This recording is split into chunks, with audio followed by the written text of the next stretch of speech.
Computer Fundamentals. Jess, do you remember the movie we recorded during our summer camp? I want to send it to a friend via email, but I'm unable to do it. It says the attachment is too heavy. Is there any other way with which I could share this movie with him? Yes, you can copy the movie on my pen drive and give it to him. Thanks, Jess. Neil, do you know there are several other devices on which you can store the data? They are called secondary storage devices. What are secondary storage devices? These devices store the data permanently. They have a lot of space to save data. There are various types of data storage devices that help us save data.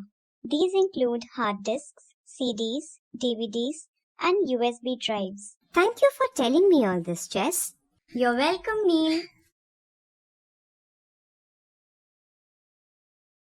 Subscribe now and press the bell icon. Never miss an update.